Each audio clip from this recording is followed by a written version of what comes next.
Hello students, आज हम बात कर रहे हैं कार्नो रेफ्रिजरेटर के बारे में। जैसे कि पिछले लेक्चर में हमने कार्नो इंजन के बारे में बात की थी। कार्नो इंजन क्या होता है?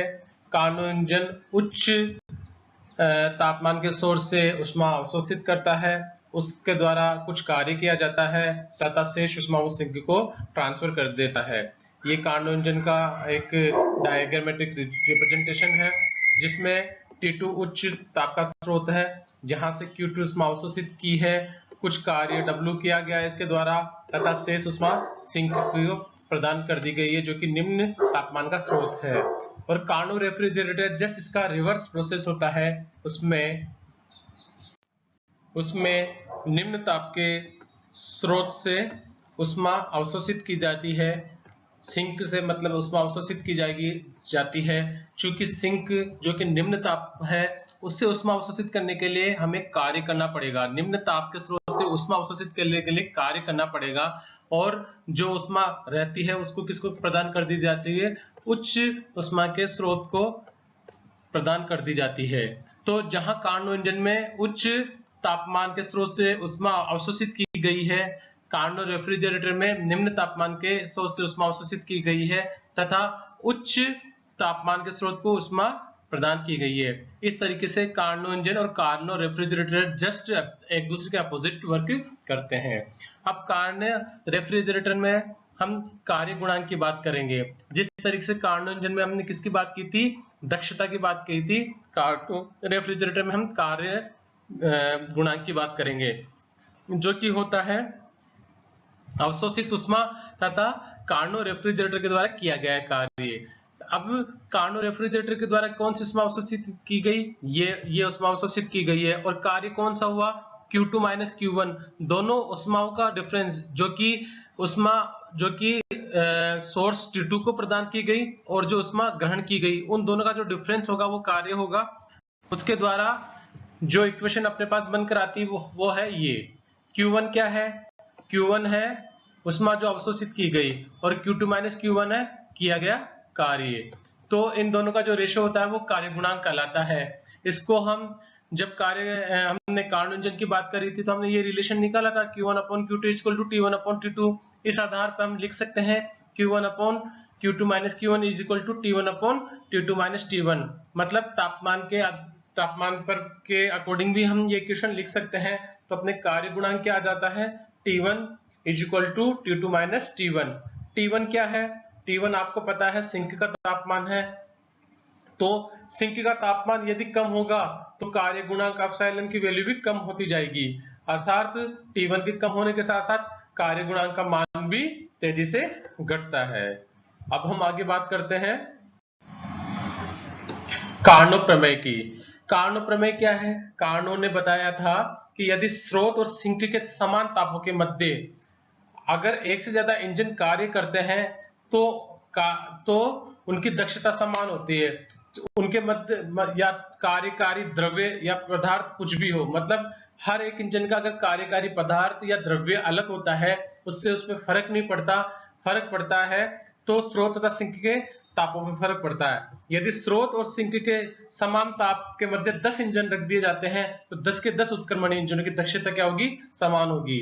इसको समझने के लिए एक कपल्ड सिस्टम लिया गया है। इसमें एक तो कार्नो इंजन की तरह व्यवहार कर रहा है और एक कार्नो रेफ्रिजरेटर की तरह व्यवहार कर रहा है। T2 उच्च ताप का स्रोत है और T1 निम्न ताप का स्रोत है। इसमें T2 यहाँ तो कार्नो इंजन की तरह व्यवहार करने से Q2 1, यहाँ पे 1 इसलिए बोला गया क्योंकि ये इंजन फर्स्ट है, और यहाँ सेकंड इसलिए बोला गया है क्योंकि ये कार्नो रेफ्रिजरेटर या इंजन सेकंड है। तो Q2 ऊष्मा अवशोषित की गई, उसके द्वारा फिर W1 कार्य किया गया और शेष ऊष्मा रिजर्वियर सिंक को प्रदान कर दी गई। और जहां से जो ये ऊष्मा प्रदान की गई वो किसके द्वारा ग्रहण की गई? ये ऊष्मा अवशोषित की गई रेफ्रिजरेटर के द्वारा, और ऊष्मा अवशोषित करने के लिए कार्य करना पड़ेगा इस पर। तो जो कार्य इंजन के द्वारा किया गया था उतना कार्य इसके द्वारा कर लिया गया कार्नो रेफ्रिजरेटर पे, और जो शेष ऊष्मा है वो किसको प्रदान की गई है? T2 को, उच्च ऊर्जा के स्रोत को। इस तरीके से ये कपल्ड सिस्टम को बताया गया है। अब यदि हम माने कि कार्नो इंजन की दक्षता ज्यादा है, कंपेरेटिवली कार्नो रेफ्रिजरेटर की। तो क्या होगा, यहाँ होगा देखो एन 𝜂1 इज ग्रेटर देन 𝜂2, मतलब फर्स्ट इंजन की जो दक्षता है वो इंजन जो सेकंड है या कार्नो रेफ्रिजरेटर है उसकी कंपेरेटिवली ज्यादा है। और दक्षता की बात करते हैं तो W1 और Q21 मतलब किया गया कार्य और अवशोषित ऊष्मा, और इसमें क्या हो जाएगा, किया गया कार्य और क्षेपित ऊष्मा। तो देखिए चूंकि इंजन फर्स्ट के द्वारा जो कार्य किया गया था वो इंजन सेकंड पर किया गया है, इंजन फर्स्ट द्वारा जो कार्य किया गया वो सेम कार्य किस पर किया गया है, इंजन सेकंड पर ऊष्मा अवशोषित करने पे। लेकिन ईटा फर्स्ट मतलब जो ईटा फर्स्ट है या फर्स्ट इंजन की जो दक्षता है वो ज्यादा है किसके कंपेरेटिवली, सेकंड की। और ये दोनों सेम वैल्यू आ रही है W1 W2, तो उस कंडीशन में क्या होगा, ऑब्वियसली जो Q21 होगी, Q21 क्या है, इंजन फर्स्ट के द्वारा अवशोषित ऊष्मा की वैल्यू क्या हो जाएगी, Q2 सेकंड से कम हो जाएगी। और Q2 सेकंड क्या है, कार्नो रेफ्रिजरेटर के द्वारा क्षेपित ऊष्मा है जो कि T2 को प्रदान की गई है। तो इस रिलेशन से हमें क्या नजर आ रहा है, इस रिलेशन से हमें नजर आ रहा है कि heat absorbed by the system first from the reservoir at high temperature pressure T2, मतलब T2 टेम्परेचर पर जो ऊष्मा अवशोषित की गई है इंजन फर्स्ट के द्वारा वो क्या है, is smaller than the heat release by the system second, वो कम है किसके कंपेरेट में, जो कि हीट रिलीज की गई है सिस्टम सेकंड के द्वारा, यह हम बात करें कार्नो रेफ्रिजरेटर के द्वारा। मतलब जो इंजन फर्स्ट है जो जितनी ऊष्मा ग्रहण कर रहा है उसके कंपेरेटिवली इंजन सेकंड या कार्नो रेफ्रिजरेटर उससे ज्यादा ऊष्मा T2 रिजर्वियर को प्रदान कर रहा है। तो इससे क्या हमें क्या रिलेशन मिल रहा है, there is a net transfer of heat by coupled system to this reservoir. मतलब अगर हम नेट ट्रांसफर की बात करें तो उसमें नेट हीट का ट्रांसफर हो रहा है, कहां किसको हो रहा है, T2 रिजर्वियर को। मतलब the reservoir at the higher pressure gain the heat energy, वो क्या करेगा, हीट एनर्जी को प्राप्त करेगा। मतलब जितनी ऊष्मा अवशोषित की गई उससे ज्यादा उसको क्या ऊष्मा दे दी गई है, तो उसमें हीट एनर्जी ज्यादा प्राप्त कर रहा है वो। अब चूंकि रिलेशन अपने पास क्या था, W1 W2 R given by ये है, W1 क्या है, Q21 प्लस Q11, Q21 क्या है अवशोषित ऊष्मा, और Q1 क्या है, Q1 फर्स्ट क्या है जो ऊष्मा सिंक को दे दी गई। इसी तरह W2 क्या है, W सेकंड है, Q1 सेकंड मतलब जो ऊष्मा सिंक के द्वारा अवशोषित की गई है, और Q2 सेकंड क्या है जो ऊष्मा T2 को दे दी गई है। और जैसे हमने रिलेशन में देखा था कि ये दोनों बराबर है, फर्स्ट और सेकंड दोनों सिस्टम बराबर है, तो उसके द्वारा रिलेशन हमारे पास निकल के आता है ये वाला। ठीक है, नेक्स्ट हम बात करते हैं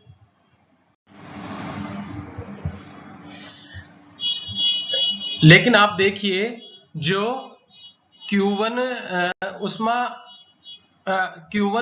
जो कि फर्स्ट इंजन के द्वारा सिंक को दी गई है वो कम होगी किसके कंपैरेटिवली, जो Q21 ऊष्मा रेफ्रिजरेटर या सिस्टम सेकंड के द्वारा अवशोषित की गई है। कारण क्योंकि इंजन फर्स्ट कम ऊष्मा अवशोषित कर रहा है तो वो ऑब्वियसली बहुत ज्यादा ऊष्मा को क्षेपित नहीं कर पाएगा, क्योंकि उसका कुछ भाग कार्य में भी रूपांतरित हो रहा है, तो उसके द्वारा सिंक को दी गई ऊष्मा कम है कंपैरेटिवली जो ऊष्मा अवशोषित की गई है किसके द्वारा, कार्नो रेफ्रिजरेटर के द्वारा। तो इससे क्या रिलेशन आता है या हमारे पास क्या रिजल्ट आता है, the heat release by the system first to the reservoir at temperature T1 is smaller than the heat absorbed by the system second. बिल्कुल सही है, सिस्टम सेकंड के द्वारा जो हीट एब्जॉर्ब की गई है वो ग्रेटर है किसके कंपैरेटिव में, जो कि सिस्टम फर्स्ट के द्वारा टेम्परेचर T1 को ऊष्मा दी गई है। Therefore, there is a net absorption of heat by the coupled system from this reservoir। मतलब ऊष्मा तो कम दी गई है लेकिन ऊष्मा ज्यादा अवशोषित की गई है सिस्टम सेकंड के द्वारा, तो नेट एब्जॉर्ब हो रहा है ऊष्मा का किससे, सिंक से। That is the reservoir at the lower temperature losses the heat energy. Lower temperature पे जो रिजर्वियर क्या कर रहा है, अपनी हीट एनर्जी को लॉस कर रहा है। दस the overall effect of the coupled system would be to transfer some heat from lower to higher temperature without any work being converted into heat। तो इससे क्या रिजल्ट निकल के आ रहा है? इससे रिजल्ट निकल के आ रहा है कि हीट का ट्रांसफर हो रहा है कम तापमान से उच्च तापमान की ओर ज्यादा, मतलब thus the overall effect of the coupled system would be to transfer some heat from a lower to a higher temperature without any work being converted into heat। बिना किसी वर्क के हीट में रूपांतरित हुए बिना कम तापमान से उच्च तापमान की ओर हीट का ट्रांसफर हो रहा है, जो कि सेकंड लॉ के विरुद्ध है। और ये इस प्रकार की प्रोसेस हो ही नहीं सकती। यदि कोई कार्य हीट में चेंज नहीं हो रहा, फिर भी कम तापमान से हम ऊर्जा अवशोषित करके और उच्च तापमान पे ज्यादा ऊर्जा को हम भेज रहे हैं, या कम तापमान से ज्यादा ऊर्जा अवशोषित कर ली हमने और उसको उच्च तापमान के स्रोत को दे दी, जबकि हमने कार्य को किसी भी तरीके से हीट में रूपांतरित नहीं किया। तो ये जो सरासर सेकंड लॉ के विरुद्ध है। तो इस तरीके की कंडीशन हो ही नहीं सकती सेकंड लॉ के अकॉर्डिंग। इसलिए हमने जो अजम्पशन किया था कि इंजन फर्स्ट की या सिस्टम फर्स्ट की दक्षता सिस्टम सेकंड से ज्यादा है, वो हो ही नहीं सकती। या हम उल्टा कर ले कि सिस्टम सेकंड की दक्षता सिस्टम वन से ज्यादा कभी भी हो ही नहीं सकती। मतलब यदि सिंक और तापमान के स्रोत के समान तापमान पर एक से अधिक इंजन काम कर रहे हैं तो उनकी दक्षता हमेशा सदैव समान होगी, और उनका कार्यकारी पदार्थ कुछ भी लिया गया हो, और उनकी दक्षता किस पर डिपेंड करेगी? सिर्फ सिंक और रिजर्वायर के या ऊर्जा स्रोत के तापमान पे निर्भर करेगी, कार्यकारी पदार्थ पर निर्भर नहीं करेगी। यही कार्नोट प्रमेय ने बताया कि सिंक और उसके मध्य कार्य करने सिंक और ऊर्जा स्रोत के मध्य कार्य करने वाले इंजनों की दक्षता कार्यकारी पदार्थ पर डिपेंड नहीं करती, केवल और केवल ऊर्जा व सिंक के ताप पर निर्भर करती है। धन्यवाद।